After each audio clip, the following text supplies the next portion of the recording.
Doktor, təşəkkür edirik ki, bizə vaxt ayırdınız. Layihəmizdə iştirak edirsiniz.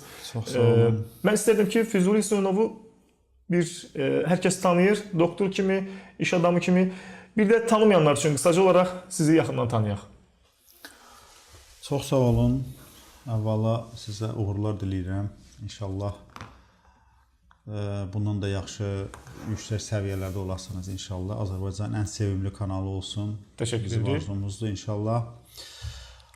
Mən Hüseynov Füzuli Məmmədoğlu 1973-cü ildə Naxçıvanda, indiki Kəngərli, keçmişdə Şərur, Kəngərli rayonunun Qabılı kəndində anadan olmuşam. Tibb Universitetinə 1990-cı ildə daxil olmuşam. 96-da bitirmişəm. Və 97-ci ildə mən və yaxın dostum Rəşad Ağayev birlikdə 97-ci ildən elə bu Herbaflora firmasının əsasını qoyduq. Yəni 98-də rəsmən açdıq, 97-ci ildə qeyri-rəsmi işlədik və indiyə qədər də şəriyik. Deyimsə ki, Azərbaycanda çox nadir hadisədir ki, bir 25 ildir insanlar şərik işləyir. Hal-hazırda bir 500-ə yaxın işçimiz var. Deyərdim ki, Herbaflora dərman bitkiləri üzrə Qafqazın ən böyük firmasıdır. Ümumiyyətlə, Qafqazda ən böyük dərman firmasıdır. Təxminən bir 500 çeşidə yaxın məhsul istehsal edirik. İdarə heyətinin əsas deyərdim ki, işçiləri hamısı ibadət əhlidir. Deyərdim ki, bir 90% ibadət əhlidir, əlhamdülillah. Namazdan, ibadətdən söz düşmüşkən bu məsələyə toxunaq. Füzuli Hüseynov nə vaxtdan İslama, nə vaxtdan namaza başladı, nə vaxtdan İslami qaydaları, əhkamları öz həyatında tətbiq etməyə başladı? Yəni mən tələbə vaxtı yadımdadır ki, oruçları tuturdum. Tələbə vaxtı, yəni 90-96-cı illərdə tuturdum. Düzdür, tam elə belə mütəmadi tutmurdum, amma tuturdum. Çox səsən bəzən tuturdum. Amma namaza yadımdadır. Mən 2000-ci ildən başlamışam namaza. 21 ildir. Əlhamdülillah namaz qılıram və deyərdim bir gün də olsa belə axsatmamışam. Ümumiyyətlə, necə oldu başladınız? Yəni, kimsə dəvət mi etdi, ya özünüz mü araşdırdınız, ya sadəcə oturdunuz birdən qəlbinizə bir ilham mı gəldi ki, yox, artıq bu İslami qaydaları həyata tətbiq etmək zamanıdır. Yəni, necə oldu bax bu proses? Yadınızda mı, xatırlayırsınızmı? Bəli, ümumiyyətlə bizim gözəl bir atalar misal var. Deyir ki, dostlarını göstər, deyim sən necə adamsan. Yəni, gözəl bir misal həqiqətən də. Yəni, mən həmişə namaz qılmasam da ətrafımdakı olan insanlar, yəni dostlarım həmişə belə dürüst insanlar olub. Yəni mən belə insanlarla belə natərəst insanlarla dur-otur eləməmişəm, sevməmişəm də onları. Həmişə ətrafımda yaxşı insanlar olub. Onlarla dostluq eləmişəm və onların əlbəttə onların da təsiri olub. İndi olub kitab məsələn yadımdadır ki, mən hələ instituta girməmişdən öncə bir neçə dəfə Peyğəmbərimiz sallallahu əleyhi və səlləmin həyatını oxumuşdum. Tələbəlik vaxtı da bir neçə dəfə oxumuşam. Bu oxuduğumuz kitabların da təsirləri oldu. Əlhamdülillah başladıq namaza. O ilk günü xatırlayırsınızmı? Məsələn, səhər qalxdınız, dəstəmazı Ramazan vaxtı başlamışam. Aha. Bəli. Ramazan vaxtı başladınız? Ramazan vaxtı başladım, bəli. Digər bir məsələni soruşacağam. İş həyatından bağlı. Biz əvvəl dediniz ki, bəzən olur ki, bir iş görüşməsi olur, ya da hansısa bir elə bir məqam olur ki, xəstələr mi çox olur, ya müayinə vaxtı mı olur? Yəni iş prosesində biraz çətinlik yaranır. Ümumiyyətlə necə düşünürsünüz? Doğrudan məsələn insanlar üçün o belə deyək, namaz qılmaq, ibadət etmək insanların işinə mane olur, yoxsa insan əgər istəsə o heç bir iş o namaza mane olmayacaq. Yəni sizcə bu necə tənzimlənir? Onu necə tənzimləyə bilər insanlar? Çünki bəzən insanlar namaza başlamaq istəyir və yaxud da ki, fikirləşir ki, işim buna imkan verməyəcək. Yəni işimdən alınmayacaq. Ya gərək namazı onda tərk edim, ehtiyac yoxdur, mənim işimdə alınmır. Bax, bu məsələyə istərdim ki, bir aydınlıq gətirəsiniz. Ümumiyyətlə namaz mane olurmu işə? Mən deyərdim ki, onlar hamısı bəhanədir. Həqiqətən bəhanə. Mən məsələn deyim sizə ki, Azərbaycanda çox işləyən insanlardan biri mənim. Yəni şimdi həqiqətən ona demirəm ki, mən çox işləyirəm, yəni özümü reklam eləmirəm. Həqiqətən çox işləyirəm. Mən məsələn niyə? Səhər tutalım gəldim bura. Şimdi kollektivdən buradan da soruşun da. Gəldim mən səhər işə, o 9-da gəlirəm işə. Axşam 6-ya qədər mən təxminən bir 22, 23, 25 yaxın xəstəyə baxıram. Özü də mənim yanıma gələn xəstələr yüngül xəstələr olmur. Niyə yüngül xəstə olmur? Tamam, niyə mənim qəbulda burada 2 ay növbə var, 3 ay növbə, bəzən indi Qalxır 5-6 aya qədər qalxır. Arada yayda işləmədiyim üçün biraz növbə düşüb. İndi birazdan qalxacaq yenə. İndi hal-hazırda 2 aya yaxın var. Tutaq ki, məsələn sizin yüngül bir xəstəliyiniz var. Məsələn qastritiniz var. Gəlirsiniz doyursuz fizioloji doktor mənə baxsın. Deyirsiniz orada 2 ay oturub gözləyirsiniz. Yox. Gedəsiniz yüngül həkim müalicə yazacaq, keçib gedəsiniz. Amma o insanlar gözləyir ki, onlar ağır xəstədir. Oturur 2 ay gözləyir. Məcburdur da bunu gözləməyə. Ağır xəstəliyi var. Bax, ona görə bizə gələn xəstələrin çoxusu ilə ağır xəstələrdir. Yəni, ağır xəstə ilə işləmək özü də çətindir. Həqiqətən çətin. Biri var ki, gəlir yüngül bir iki dənə xəstəliyi var, bir iki dənə şey yazırsan, gedir. Biri də var ki, adam bu qalınlığında papqa ilə gəlir. Baxıb görsən ki, da dünyanın dövləti qalmayıb, gəzməyib, Azərbaycanda klinika qalmayıb, gəzməyib, hamısında analizləri var, gətirib oturub bir baxırsan. Yəni, çətindir bu. Və biz bu atmosferdə gündəlik 5 namazımızı saxlamırıq. Hamısını qılırıq. Cüməmizə də gedirik, gündəlik 5 namazımızı da qılırıq. Yəni, əlhəmdülillah, hamısına riayət eləyirik. Əgər mən düşünürəm ki, ona mənim vaxtım çatırsa, mən onu edirəmsə, hər bir insan onu eləyə bilər. Yəni, işindən asılı olmayaraq eləyə bilər. Ola bilər ki, məsələn, rəhbərlik ona icazə verməz. Ola bilər ki, rəhbərlik indi dinsiz insanda qoymur. O insanlar da hardasa düşünməlidir ki, mən fürsət axtarmalıdır ki, o işini dəyişsin. Yəni, əgər o insan da orada namazını qıla bilmirsə və yaxud da imkan verilmirsə ki, namazını qılsın, o işin dəyişmə haqqında düşünüb, yaxşı bir iş tapan kimi işini dəyişməlidir o insan, orada işləməli deyil. Mən elə düşünürəm. Mənim yadımdadır ki, mən əskərlikdə idim. Deməli, 2003 idi, 4 idi. Firmada açmışdım. Firma açandan sonra getmişdim, əskərimdir. Mən həkim kimi getmişdim də, əskər deyildim, həkim idim. Yadımdadır, komandirimiz qoymurdu namaz qılmağa. Həqiqətən qoymurdu. Naxçıvanlı idi komandirdən, məndən biri yedi idi. Bir 3-4 dəfə getdim bunun yanına, qorxutdum. Dedim, ki, sənin uşaqların var, ailən var, adam gəlir namaz qılır, dua eləməyə sən qoymursan, sabahlar bundan başına bir iş eləyəcək, sən bunların vəbal daşıyırsan, neysən? Mən namaz qılmaq istəyirəm, deyirsən, sən qoymursan, sən vəbal daşıyırsan, bilirsən sən. Mən bunu o qədər bunlara dedim, qorxdu ki. Həqiqətən deyirəm mən. Durdu, gəl gedək. Gəldi çatsın həyətdən, bir dənə balaca otaq var idi. İçində də nə bilə zeyirli bir zat belə də işləməyən bir otaq idi. Dedi, götür buranı, düzəlt, namazını qıl, məndən əl çək. Dedim, ay sağ ol. Oranı qəşəng götürdüm, üstünü də düzəltdirdim, içini də təmir elədim, içini də xalçalar aldım, sərdim. Bugün namaz qıldım, sabah gün gəldim, gördüm ki, içəridə o qədər ofisier var ki, namaz qılırlar. Dedim, qardaş, çatsın el hamısı namaz qılan imiş ki, mənim xəbərim yox imiş. Deyirlər, hada bəs hamımız qorxun, gizlin, orada qırırdıq namazımızı. Allah razı olsun, gəldim, düzəltdim. Amma deyir, komandir sənə nətər icazə verdi. Mən komandir, Allah razı olsun, bitər, başa salmışam. O da ki, birazdan hələ o da namaza gələcək inşallah. Amma gəlmədi, düzdür. Amma yaxşı insan idi. Yəni, insan bizi hər adama əlimizə baltalamağımız düzgün deyil ki, hər adamın biraz qılığına girməyi də bacarmaq lazımdır. Vallahi, mən Türkiyədən gəlirəm. Elmalının Quran təfsirini alıb gətirirəm. İndi o da qalın kitabdır. Böyük karpqadadır belə. Bizim tamojunda deyirlər ki, din ədəbiyyat olmaz. Deyirəm ki, olmaz. Qardaş, bu Quran təfsiridir. Deyir ki, olsun da, olmaz. Quran olar. Qurandan başqa heç də olmaz. Deyirəm, Quran təfsiri Quranın izahıdır. Yəni, Quran oxuyursan, neysə başa düşmürsən, təfsirə baxırsan, izah eləyirsən. Sən bunu məndən almaqla mənə heç nə eləməyəsən. Amma özün böyük bir vəbalın altına girəsən. Adam qorxdu. Göt, sən Allah. Elə bil ki, mən görməmişəm. Göt. Yəni, biraz adamın qılığına girmək. Adamı baltalamaqla olmaz ki. Yəni, bir adamın üstünə gedəndə o adam qalxan çıxardır. Amma bir adamın qılığına girəndə onun içinə girirsən. Yəni, həqiqətən belə baxanda Quran təfsiri. Təbii, bunu sən niyə qoymursan ki? Belə götürən. Amma mən durub onun üstünə geçsəydim, onu qoymazdım. Amma dedikləriniz də həqiqətdir, yəni insan doğrudan da buna imkan verməməli, o vəbalın altına girmiş olur. Bəli, bəlkə başa da salmaq lazımdır insan. Doktor, mənə elə gəlir ki, məsələn, başqa peşə sahiblərindən həkimlər İslamı daha çox anlamalıdırlar. Niyə? Çünki Qurani-Kərimdə çox açıq-aydın ayələr var. Birbaşa insan anatomiyası ilə bağlı olan ayələr. Elə bir ayət olubmu ki, məsələn, siz o ayəti oxumusunuz, doğrudan da heyrətə gəlmisiniz ki, yəni Allah Subhanahu taala 14 əsr bundan əvvəl bunu Qurani-Kərimdə bəyan edib. Bəli. Deməli, siz birinci sual verirsiniz, həkimlər daha çox belə deyək ki, Allahın yaradılışlarının içərisində həkimlər daha çox yaxındır ki, Allahın böyüklüyünü görsün. Bilirsiniz, mən məsələn düşünərdim ki, yerin göyün yaradılışı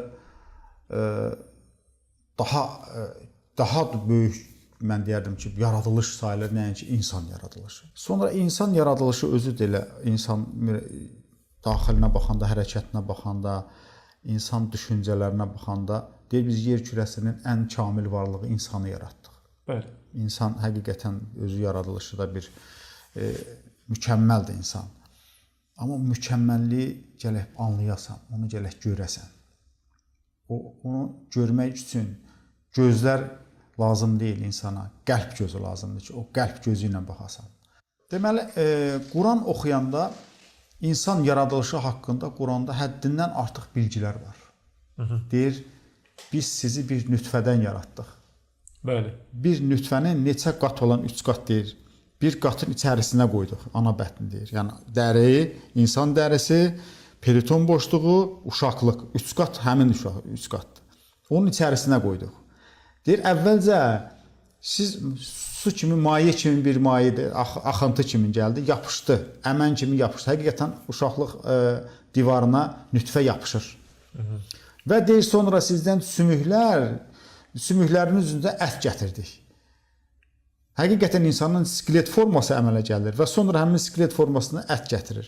Yəni, bunları oxuyan insan düşünür, deyirsən ki, 14 əsr bundan öncə elmin olmadığı vaxtda bunu Peyğəmbər s.ə.v hardan bildi? Ən açıq insan həkim üçün, mən deyərdim ki, həkim üçün, hər bir belə Allah'ın tanımaq istəyən həkim üçün bu ayə bəhs eləyir. Oxusun bunu və düşünsün. Düşünsün ki, bax, 14 əsr bundan qabaq uzu yox, rengen yox, nə bilim, MRT yox, KT yox. Bunu hardan bildi? Sonra gözün görməsini götürəndə, gözün görməsi haqqında xristiyan alimlərin nə qədər düşüncələri var, başqa alimlərin nə qədər düşüncələri var, amma müsəlman alimləri, İbn Abbas, Əl-Razi, bunlar göz görməsini tam, kamil anatomiyasını veriblər. Necə görülməlidir, anatomiyasını tamamilə düzgün veriblər və indi də biz baxanda görürük ki, həmin göz görməsi haqqında necə düzgün yol göstəriblərsə, indiki elmdə tamamilə onu sübut edir. Hətta indi biz gedirik göz həkiminə görürük, göz həkimi yazır, okulist. O okulist özü bir Yunan alimidir və gözün anatomiyası, görməsi haqqında səhv rəy verib. Səhv rəy verib, tamamilə yanlış bir rəy verib. Amma ona baxmayaraq, onun adını yaşatmaq üçün okulist onun adını yaşadıblar. Amma Əl-Razi gözün görməsini tam kamil izahını verib, görsün onun adı bəs yoxdur. Yəni, belə həqiqətlər də, yəni, həqiqətlər də dünyamız tərəfindən bu gün artıq dünya onların əlində olduğundan, yəni xristiyan aləmini deyirəm. Dünyanı da özləri üçün, belə deyək ki, baxmayaraq ki, səhv rəylər veriblər, amma görürsünüz ki, özlərini qabağa çəkirlər. İndi əlhamdülillah, zaman gələcək hər şey öz yerini tapacaq və yavaş-yavaş da tapır. Biz də hərə bir tərəfdən deyərdim ki, biz buna təkan verməliyik ki, inşallah ki, müsəlman elmi, müsəlman əqidəsi qabağa keçsin, öz sözünü desin, vaxtı ilə demiş müsəlman alimlərini biz önə çəkməliyik. Yəni, hər birimiz buna addımlasaq, inşallah hər şey öz yolunu tapacaq. Yeri gəlmişkən, biz verilişimizin əvvəlində dedik ki, Herbaflora şirkətinin həm təsisçisisiniz, həm də artıq şirkətdə 500-ə yaxın əməkdaş fəaliyyət göstərir. İstərdim, bax, bu uğurun qazanılmasında Allahın yardımı məsələsinə toxunaq. Təbii ki, bütün uğurların başında tövfiq deyilən bir anlayış, yəni Allahın gətirdiyi uğur dayanır. Sizin şirkətinizin uğur qazanmasında Allahın yardımını harda görmüsünüz və nədən ibarət olub? Bu barədə istərdim biraz danışaq. Əslində bizim şirkətin əməkdaşları Bakıda 500 nəfərdir. Rayonlarda götürəndə daha çoxdur.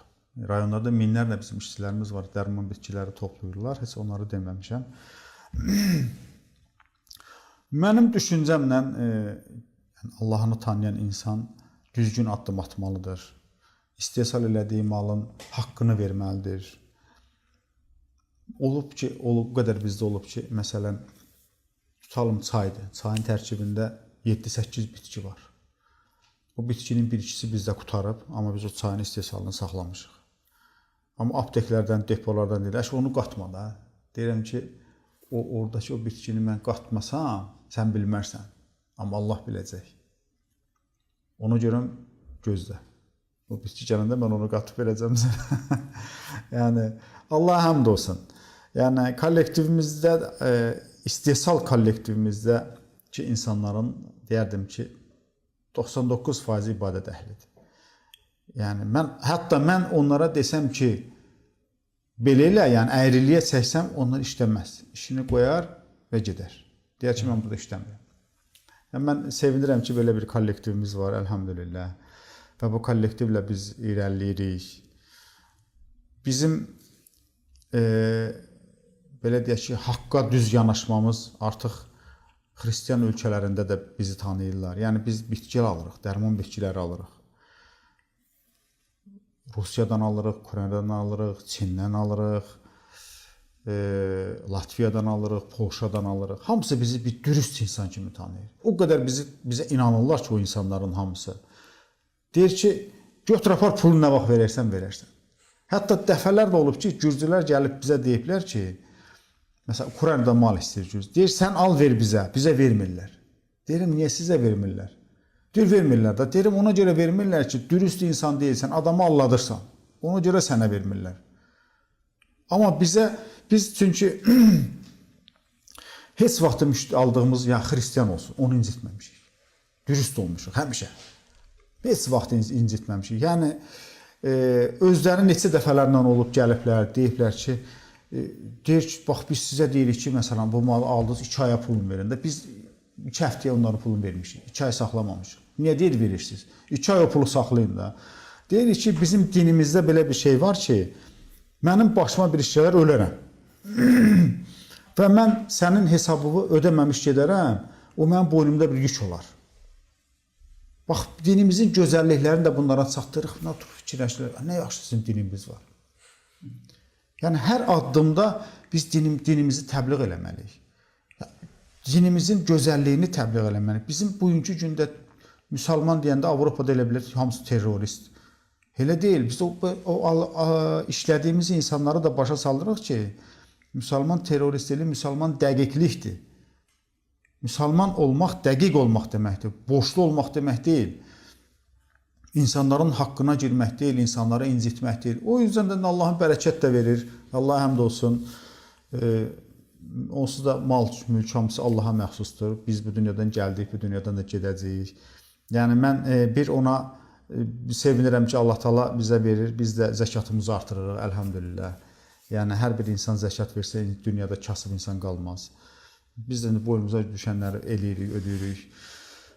Burada da öz klinikamıza da aksiyalar keçdiririk zaman-zaman. Bizim bir xeyriyyə təşkilatımız var, Damla xeyriyyə təşkilatımız var. Orada qeydiyyatdan keçən kasıb ailələr var. Həqiqətən tanıyırlar ki, kasıb ailədir. Onları bura göndərirlər, biz də burada müalicə edirik, pulsuz, parasız, dərmanlarını da veririk. Sonra əsgər ailələri, vətən uğrunda vuruşmuş qazilərimizin hamısı burada pulsuz müalicə olunur. Yəni, bura girdisə, mən adama deyirəm ki, bu klinika elə bil sənindir. Ürəyin nə istəyir elə? Yeməkxanasından tutmuş, burada laboratoriyasına qədər hansı həkim istəyirsən, get, gir, yazdır, mən daxil və get hamısında pulsuz, parasız götür, get.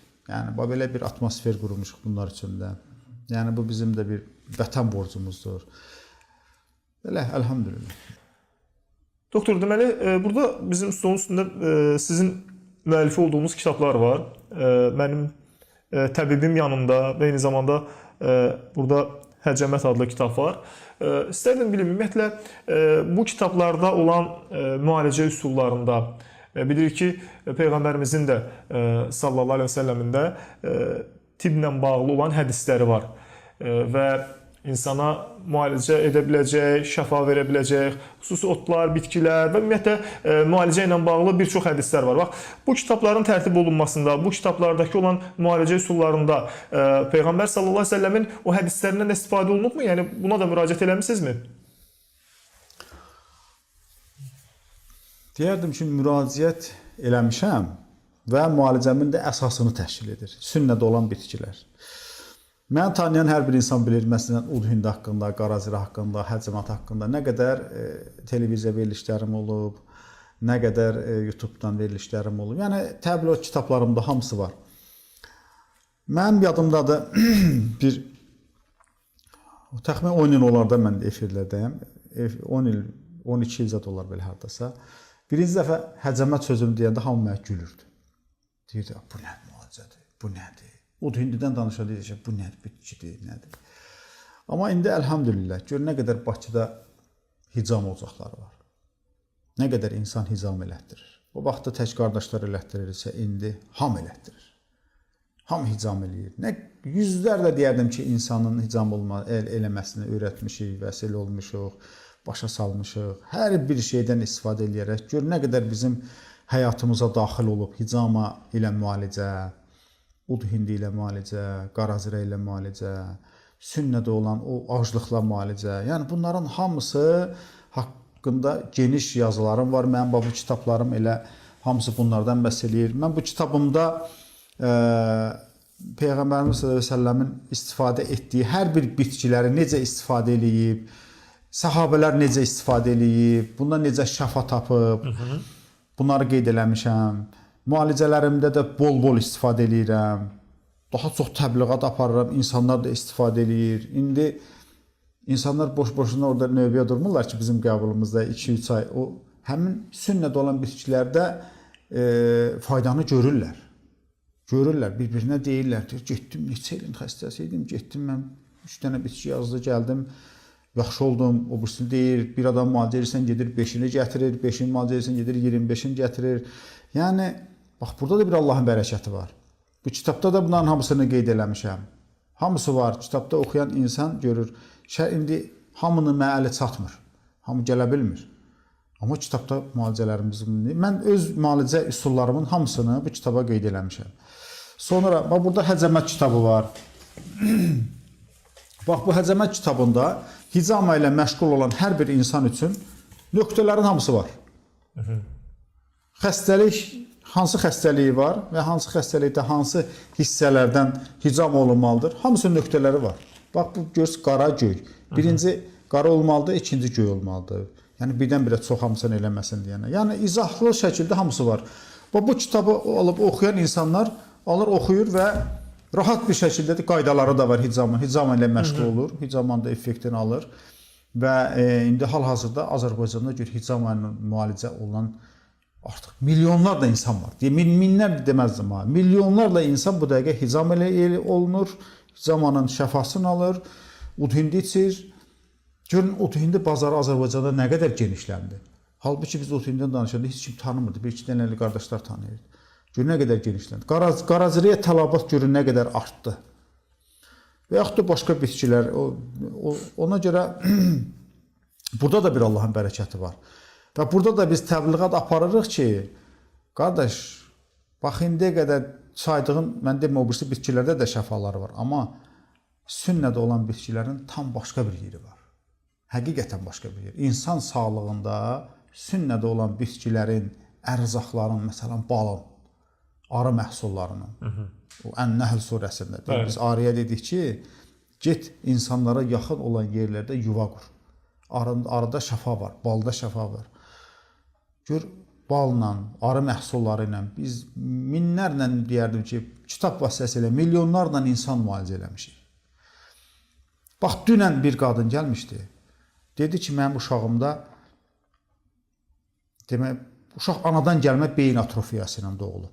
Anadan gəlmə beyin atrofiyası ilə doğulub. Yəni, deyiblər ki, bu 3 il, 5 il yaşayacaq, öləcək. Deyir ki, mən deyir, sənə çata bilmədim, sən bir dənə məzunu istifadə elədim, arıq südü ilə olan bir məzunu. Deyir, uşaq artıq 5-6 dənə söz başlayıb deməyə. Arıq südü ilə balı qarışdırıb, qarışdırıb verib uşağa. Uşaq başlayıb 5-6 dənə söz deməyə. İndi gəlmişdi bura, indi mən ona daha geniş məzun yazıb hazırlayıb verəcəm. Sonra bir valideyn gəlmişdi. Uşağının 27 yaşı vardı. Uşaq anadan gəlmə beyin atrofiyasından doğulmuşdu. Yəni paraliz keçirmişdi belə deyək. Beyin inkişafdan qalmışdı. Bu deyir ki, mən bilirəm, mənim uşağım düzələn deyil. Amma mənim uşağım, evdə 4 uşağım var. Biri bu böyüdür. Çox aqressivdir. Dağıdır, tökür, o birisi uşaqları vurur, incidir, boğur. Yəni uşaq özünü idarə edə bilmir də. Mən o aqressiyasını götürmək üçün nə edeyim? Mən ona icamanın qaydalarını başa saldım. Dedim get başını qırx, başından 5 dənə icam elə. O getdi onu elədi. Dedim bir aydan sonra bir dənə də elə. Bir aydan sonra bir dənə də elədi, gəldi bura, başladı ağlamağa. Deyirəm ki, niyə ağlayırsan? Deyir ki, uşaq sakitləşdi. Deyir, düzdür, çox quzu kimi sakit oldu. Deyir, oturub deyir bir tərəfdə. Amma indi deyir bir ay keçib uşaq başlayıb deyir danışmağa. Mən deyir əvvəlcə deyir o vaxtından deyir uşağı hicam eləsəydim. İndi deyir mənim uşağım normal uşaq idi. Yəni burada mən bunu buradan insanlara deyirəm ki, bax həmin o beyin inkişafından qalmış uşaqlar, paraliz keçirmiş uşaqlar ki var, bunları atırlar qalır bir tərəfdə. Bax bu insanlara arı məhsulları ilə, balla, hicama ilə düzgün müalicə olunsa, bu insanlar cəmiyyətin bir üzvü olacaq. Demirəm, cəmiyyət sizin bir üzvü olacaq, amma ən azı bir kiməsə yük olmayacaq. Bax bunları bu müalicə üsullarından insanlarımıza çatdırma həmişə kitabımda qeyd edirəm. Yəni mən ümumiyyətlə müalicə etdiyim heç bir resepti gizli saxlamıram. Deyim ki, mənim reseptim, mən bunu gizli saxlamışam, mənə məxsusdur. Yox, bu məndə heç vaxt olmayıb. Yəni onu niyə? Qardaş istifadə eləsin. Mən əgər onu özümə saxlayıramsa, mən maddiyyat güdürəm. Düzdürmü? Bəli. Mən hansısa bir resepti saxlayıram burada və ancaq siz gələndə mən bunu yazıram. Başqa vaxtda bunu yazmıram. Maddiyyat güdürəm də mən. Bəli. Maddiyyata görə bunu edirəm. Qardaş, maddiyyat mən Allaha qurban olum, Allah mən istədiyimdən 100 dəfə çox verir. Maddiyyat tərəfdən götürəm. Həqiqətən deyirəm. Mən o qədər bəlkə də var dövlət istəməmişəm. Allah veribdi. Allaha min şükür. Amma mən onu kitaba qeyd edirəm, televiziyadan deyirəm, YouTube'dan deyirəm. YouTube'dan hər həftə mən etdiyim müalicələr haqqında məlumatlar verirəm. Onu deyirəm, buradan yüzlərlə, minlərlə insan onu eləyir və deyir Allah razı olsun. Üzündə deyir də, məsələn, sən övladın üçün mənim bir reseptim eləmsən, mənə dua eləmərsən, eləyərsən. Mən də eləyərəm. Təbii də bu. Bax, o duaya mənim məsələn, mən o duaya daha çox ehtiyacım var. Nəinki mənim, onun verdiyi mənim o pula, paraya. Ehtiyacım yoxdur. Bir dəfə burada yorğunam, bu xəstəyə baxaram. İşin axırıdır, həqiqətən də yorulmuşam. Aşağıdan dedilər ki, bir nəfər adam gəlir, pulu yoxdur. Ona baxarsan, deyirəm ki, həddinə gəlsin. Pul olsa baxmaram ha. Pul olsa, pullular zaten burada durur növbə ilə, baxmaram. Dedim, dənə gəlsin. İndi qadın uşağını gətirib, o da analizlərə zada verib pulu qutarıb da belə deyək. İndi arvad girib içəri deyir ki, valla ödəyəcəm, pulu ödəyəcəm. Deyirəm ki, ana, sənin pulun olsa mən səni qəbul eləmərəm. Pulun yoxdur deyənə qəbul eləmişəm. Başa salınmıram ki. Yox idi, mən səni qəbul eləyirəm. Allah rizası üçün. Nəsə baxıb tər başa saldım. Yazdım, elədim, reseptimi də verdim. Nə qədərdən sonra arvad bir dəfə də oğlunu gətirəndə pulunu gətirdim, amma götürmədim. Dedim, yox, lazım deyil. Mən Allah rizası üçün baxmışam. Götür. Yəni mən o anları tutmaq istəyirəm. Hər bir şeydə o anlarımı tutmaq istəyirəm ki, o anları tutum. Yəni bu dünya üçün onsuz Allah Taala mənə verib, axirət üçün lazımdır. O qədər günahlarımız var ki, qoy günahlarımız üçün kəffarə olsun. Qoy Allah Taala'nın o bizə qiyamətdə mərhəmət üzü bizə tərəf olsun. Yəni biz ona çalışmalıyıq ki, Allahın mərhəmətindən, Allahın ədalətindən, Allahın ətəyindən yapışaq ki, elədiyimiz bu işlər bizim günahlarımıza bir həqiqətən bir kəffarə olsun. Elhamdülillah, ümidliyik Allahımıza, Allah deyib gedirik. Doktor, biz sizin iş həyatınızda İslamın təsirindən, birbaşa təsirindən danışdıq əslində bütün veriliş boyunca. İstərdim ki, sonda bir tövsiyənizi alaq. İş adamlarına, öz kolleqalarınıza, həkimlərə nə tövsiyə edərdiniz? Deməli, insan bir iş görəndə onu tutalım ki, nəsə hazırlayır, məhsul da hazırladı və bunu aparır satmağa, pul qazanmaq istəyir. və qazana bilmir. Olur da, birdən-birə eləyir, qazana bilmir. Mən iş həyatına yeni qoşulmuş insanlara, işini kamil qurmaq insanlara tövsiyəm odur ki, düzgün iş tutsunlar. Düzgün iş tutsunlar. Bu gün Allah Taala bu ruzunu ona vermədisə, sabah ona verəcək. Mütləq verəcək. Allah Taala deyir ki, Allah deyir ki, sən mənə doğru deyir, addımla gəl, mən sənə doğru qaça-qaça gələrəm. Gör, bu nə gözəl sözdür. Bu sözdən bir örnək götürmək lazımdır ki, düzgün yanaşıb, düzgün, əqidəsi də düzgün, mal istehsal eləyirsə, o malı da düzgün, haqqı ilə istehsal eləyirsə, içindəki əqidə də düzgündürsə, yəni mən qazanım, gedim, bu günahlar eləyim, bu günahlar eləyim düşüncəsində yox. İnsan əgər ki, Allah rizası üçün, həqiqətən mən bu günləri ailəmi dolandırmaq üçün, ümmətimə yararlı olmaq üçün, ümməti işlə təmin eləmək üçün, Allahın böyüklüyünü göstərmək üçün mən bu işlərimi görürəmsə, Allah Taala onun ruzusunu verəcək. O vaxta qədər verəcək ki, o insan işinə haram qatmasın. Haram qatdısa, Allah Taala'nın o bərəkəti də əlindən götürüləcək. Gör nə gözəl Allah Taala deyir ki, deyir şərihlər bir-birlərinə xəyanət etməyənə qədər Allahın hidayət əli onların üzərində olar. İndi Azərbaycanda bax gör nə qədər şəri insanlar var. Biraz əllərinə pul gələn kimi bir-birini qırırlar, aralanırlar. Görmüşük də ətrafımızda nə qədər var. Amma mənim məsələn şəriyimlə mən 25 ildir şəriyəm, 25 ildir. Bizim aramızda pul söhbəti indiyə qədər olmayıb. Sən belə elədin, mən belə. O bizim aramızda olmayıb. Çünki Allahın rizası bizdən o puldan üstündür.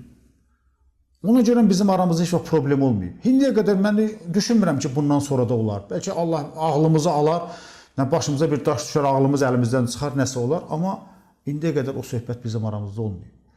Ona görə biraz səbirli olsunlar. Yeni iş həyatına qoşulmuş insan düzgün addımı at və Allahdan ruzivi gözlə. Böyün verməsə sabah mütləq verəcək və istədiyindən də 10 dəfə, 100 dəfə də çox verəcək inşallah. Təşəkkür edirik Füzuli doktor sizə. Bu gözəl, ibrətamiz, eyni zamanda tövsiyə dolu olan müsahibənizə görə. Çox sağ olun. Belə, əziz Tövbə Zamanı kanalının izləyiciləri, biz sizə İslam və Uğur verilişinin ikinci buraxılışında tanınmış həkim, iş adamı Füzuli Hüseynovun müsahibəsini təqdim edirik.